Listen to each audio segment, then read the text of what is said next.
हाँ 10 का खाएंगे, 15 का पैक कर दीजिएगा। तो भाई अम्मी के लिए ले रहे हैं हम ये आपका हलवा पराठा, हमारे दद्दू। तो हम 15 का पैक करा रहे हैं और 10 का ये टेस्ट कर रहे हैं, इसको खाएंगे आराम से बैठ के। और यहाँ हम आ गए मेट्रो में, जा रहे हैं सन आई हॉस्पिटल। वहाँ पे बन रहा है अम्मी का चश्मा, जो कि एक हम ले आए थे, एक और लेने जाना है। और भाई मेट्रो में बैठो तो ये अमेजिंग से सीन देखने में अलग ही मज़ा आता है। एंड हम आ गए सामने। भाई हम गए थे अम्मी का चश्मा लेने, जो कि ये है आपका। और आज हमको निकलना है मोदाहा के लिए, तो क्योंकि मुहर्रम भी स्टार्ट होने वाले हैं। एंड अम्मी को 15 दिन लखनऊ में हो गए। लास्ट टाइम डॉक्टर नहीं मिले थे, इस बार डॉक्टर मिले तो अम्मी को दिखा के अल्हम्दुलिल्लाह अभी सब बेहतर है। तो बस स्पीड से निकलते हैं एंड फिर मिलते हैं। भाई हम पहुंच गए हैं, आपका सीट है, उससे भी कह रहे हैं अपनी सीट पे। और हम यहाँ पे अपना लेट गई हैं। एंड नईम भाई मिल गए तो उन्होंने हमारा झोला पकड़ लिया, ट्रेन तक छुड़वा दिया, क्योंकि बहुत भीड़ है एंड धूप बहुत तेज़ है। तो अम्मी को तो बिल्कुल भी मतलब मना है धूप। तो बस अब चलते हैं मोदाहा एंड देखते हैं। हालांकि मुझे रिटर्न होना है कल, फिर भी आपको ट्रैवल कराएंगे आपको मोदाहा तक। और शाम का मौसम जब आप ट्रेन पे जाते हो वहाँ पे देखो भाई इतना खूबसूरत, और सनसेट इतना अच्छा लग रहा था कि एकदम हम समंदर की वादियों में हैं। और ये देखिए हमारी गंगा नदी माशाल्लाह से, तो ये सूरज बहुत अच्छा है। सुबह हम आ गए घर और हम सुबह निकल जाएंगे हमारे अम्मी को छोड़ने। और ये पूरा सामान सब फैला पड़ा हुआ है, तो ये बहुत थके हैं। अम्मी ने नहा लिया है, अम्मी नहा रही है, अभी हम भी नहाएंगे। तो कितने 15-20 दिन बाद आए। घर आते ही काम शुरू, और पेड़ों की थोड़ी सी कंडीशन सही नहीं है, तो हम प्लांट्स लवर में जब जाते को पानी डालने जा रहे हैं। वही आ गए हैं, नहा लिया है। आज पावर कम है, पंखा बहुत धीमे धीमे चल रहा है। तो बस अब यहाँ पे बैठे भी खाना खाएंगे, और अम्मी इतना कुछ कर रही हैं। तो आ गए हैं घर। अम्मी अच्छा लग रहा है घर आके? अपने घर में तो दुनिया को अच्छा लगता है, मुझे बहुत अच्छा लगा अपने घर आने जाने में, बहुत सुकून मिला। यार तो 7 महीने पहले नहाया, बहुत नहाने से बहुत सुकून मिला है। बस दुआ करूँ मेरे बच्चों के, अल्लाह पाक सबके लेकर आए, सारी कायनात नबी बनाते उनके साथ मोरियाँ 3 गरीब लेकर आए। मोरी दुआ मोरी हर नहीं की उनके साथ, अकबर के, सिकंदर के, बच्ची के, साहिबा के, सब के पूरे नबी के उम्मत के। कहते ना कि आप कहीं भी जाओ, लेकिन जब अपने घर आओ तो सबसे ज़्यादा सुकून मिलता है। तो बस अब पहुंच गए हैं। हालांकि मुझे तो सुबह निकलना है लखनऊ के लिए, लेकिन अम्मी रहेगी। पैसा लगाओ, बहुत मेहनत की, बहुत खवान पियान, बहुत अच्छे से अच्छे डॉक्टर उनका दिखाओ। पैसा का बिल्कुल नहीं मुँह है उनके, हमारे पैसा शादी की इतना खर्च की, अम्मी का ना अच्छे से दिखाओ। बहुत जान लड़ा दी है दोनों बच्चों ने, जी जान से मोर खिदमत की नहीं दिखाओ। अल्लाह के एक पैसा मर करो, पैसा बार कर दे। मिट्टी हाथ में, पैसा रुपये तो आता रहता जाता रहता है, उसका कोई वो नहीं है। बस ये है कि हाथ में मिट्टी जिस मकसद से लग रहा है कि वो मकसद कामयाब हो जाए। और ये है, अब घर आ गए हैं। हम सुना बच्ची ने बहुत मेहनत करी है। बच्ची मेरी, बच्ची की सब कोई तारीफ कर रहा है, मतलब इनफैक्ट जो मेरे ब्लॉग में देख रहे हैं ना, बच्चे तो सबके प्यारे होते हैं, सबकी माँ भी प्यारी होती है बच्चों को। लेकिन इसलिए हम कहते हैं कि लड़कियां सबसे अच्छी होती हैं। बेमिसाल है, मैं कितनी उनकी तारीफ करूँ। मेरी बच्ची की नहीं है तो मैं किसी को भी नहीं समझती, किसी को भी नहीं समझती। बच्ची मेरी आँख का तारा, मेरे कलेजे का टुकड़ा बच्ची है मेरी, बहुत तो है मेरी खिदमत की। ये है। अब बच्ची क्या कहोगी?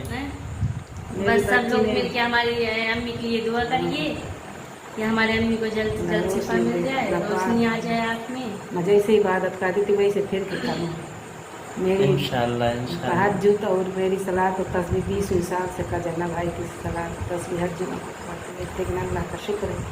तो आप सब दुआ करें कि मतलब अम्मी को हमारी आँख में शिफा दे, रोशनी और बढ़ जाए, अभी जितनी है और बढ़ जाए।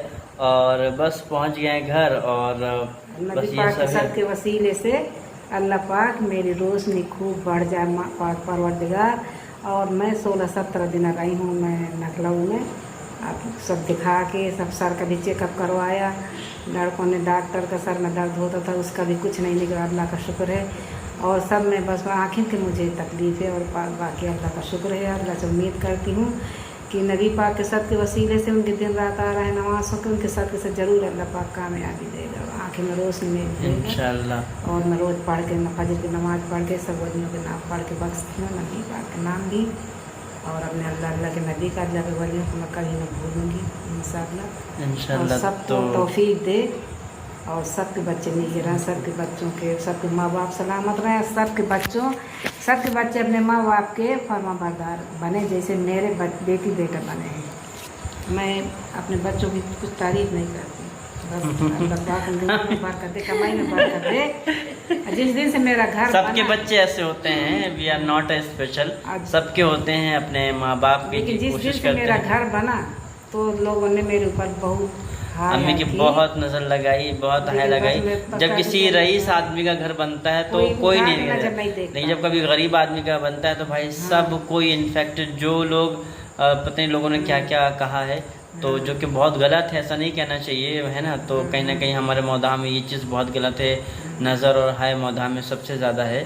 तो आप बाहर चाहे जो भी उड़ा दिया था कि खेत बेच के घर बनवाया है, लेकिन अल्लाह का शुक्र है खेत एक मेरा सब है, सबको मालूम भी है, अल्लाह का शुक्र है। तो वही कह रहे ना कि जब इंसान गरीब इंसान के घर बनता है तो लोगों को कहीं ना कहीं हजम नहीं लोग कह रहा होता। तो खेत बिका, लेकिन मैं भी कहती हाँ बेच दिया है, लेकिन मैंने कहा नहीं मैंने कहा खेत नहीं बिका, तो फिर सब लोग ने हाय हाय किया कि यार इतने पैसा कहाँ रखे थे, कहाँ से आ गए। ये नहीं देखा कि कितनी मेहनत मजदूरी कितना सब किया, उसके बाद इस मुकाम पे हैं। तो इंसान पुराने दिन नहीं देखता है और प्रेजेंट देखता है। तो जिंदगी भर तो मुझे खेती मिली नहीं है, घर तो मेरा मिला नहीं है, खेत भी मिले हैं, तो आज पूरी ज़िंदगी चली गई जब खेत बड़ी मुश्किल से मिल पाए। मैं काहे को बेचूँगी, मैं इतनी मैंने परेशानी काटी, इतनी मुसीबत काटी है, एक एक चीज़ को तरस गए हैं मेरे बच्चे, मैं खेत क्यों बेचूँगी। चाहे मैं इसमें कहाँ से मरैया रात जिंदगी पार कर लेती, लेकिन खेत तो मैं कभी बेचूँगी नहीं, ना बेचने का सोचा है। अब मैं ही कहती जब तक मेरी ज़िंदगी है तो खेत तो बिकेगा नहीं। मेरे जाने के बाद भी मैं बच्चों को हिदायत कर दी कि खेत न बेचें। हमें नहीं, किसी को भी नहीं बेचना चाहिए, क्योंकि एक जो ज़मीन बेच देता है वो फिर दोबारा ले नहीं पाता। तो ज़मीन कभी बेचना ही नहीं चाहिए, और ख़ास तौर से जो आपकी पुश्तैनी ज़मीन हो उसको तो कभी कतई ज़िंदगी जीवन में भी नहीं ऐसा करना चाहिए। तो बस ये था, अभी हम सब लोग खाना खाएंगे और अब कल मुझे सुबह निकलना भी है। बच्ची ने बड़ी मेहनत करी। बच्ची बहुत मेरी बच्ची ने साथ दिया, उनकी माँ हो क्यों ना साथ दे। अकबर व्लॉग में डाल देते हो तो हमारी सास से सब शिकायत करेंगी कि अपने बहू को इतनी देर के लिए उसको छोड़ देते हो, तो ये काम करती है। हमने कहा हम अपने ससुराल का सारा काम करके आते हैं, अपने ससुर का खाना पीना, अपने बच्चों को, अपने शौहर को, अपने जानवरों को, सबको, फिर सबका करने के बाद हम यहाँ पे आते हैं। यहाँ पे जो हमारी अम्मी कहती है वो हम कर देते हैं, क्योंकि लोगों को, मदाह वालों औरतों को बहुत तकलीफ हो रही है। ये इस पे हम बहुत अच्छा कंटेंट किसी दिन बनाएंगे जो है। तो ये जो जलन कुड़न वाली चीज़ें रहती हैं, और जो एक लड़की होती है उसके दो माँ रहती हैं, एक उसके ससुराल में, एक उसके घर में। लड़कों की एक ही माँ होती है, तो दोनों तरफ बैलेंस करना होता है। इसलिए कहते हैं कि लड़कियां जो होती हैं ना सबसे अच्छी होती हैं, और जो सासें होती हैं उनकी भी लड़कियां होती हैं, तो वो जिस तरीके से आपका ख्याल रखती हैं वैसे ही आपकी बहू अपनी माँ का ख्याल रखती है। जिसमें लेकिन कहते हैं ना कि कान भरने वाले बहुत सारे होते हैं, और हमारे मौदाह का फेमस है जिसमें हम बहुत जल्दी कुछ ना कुछ बढ़िया कंटेंट लाएंगे हंसाने के पॉइंट ऑफ व्यू से। तो बस इस व्लॉग का हम यहीं पे एंड करते हैं। छोटा सा था व्लॉग, बहुत ज़्यादा बड़ा नहीं था। हमारी ने अच्छी है, अभी आई नहीं है अब। तो चलिए गाइस, इस व्लॉग को हम यहीं पे एंड करते हैं और मिलते हैं आपसे नेक्स्ट वाले व्लॉग में। तब तक के लिए बाय बाय, टेक केयर, शब खैर, अल्लाह हाफिज़।